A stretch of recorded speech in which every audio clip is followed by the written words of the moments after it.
دوائے ذنوب، روض الریاحین، صفحہ نمبر 29 میں حضرت ذوالنور مصری رحمۃ اللہ تعالی فرماتے ہیں، میں نے بصرہ کے ایک بازار میں ایک ہجوم دیکھا۔ آگے بڑھ کر دیکھا تو اس بھیڑ میں ایک شخص باوقار بیٹھا ہوا ہے، لوگوں کو مختلف مرضوں کے نسخے لکھ رہا ہے۔ حضرت جنون فرماتے ہیں، میں نے اس سے دریافت کیا، تمہارے پاس گناہوں کی دوا ہے؟ طبیب نے مجھے بغور دیکھا اور کہا، ہاں۔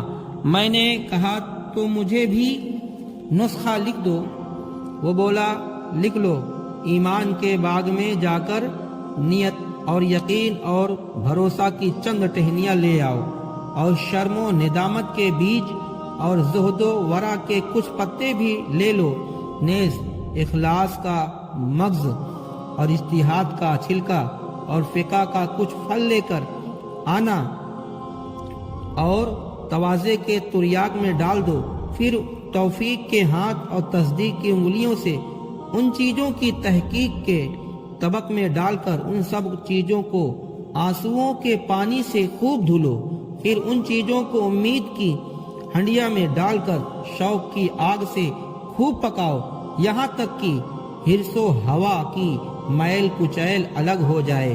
جب دستے ہمت سے نکال کر پھر رضا کے پیالے میں ڈال لو اور استغفار کے پنکھے سے پھر اسے ٹھنڈا کر لو، اس کے بعد یہ ایک مزید شربت بن جائے گا۔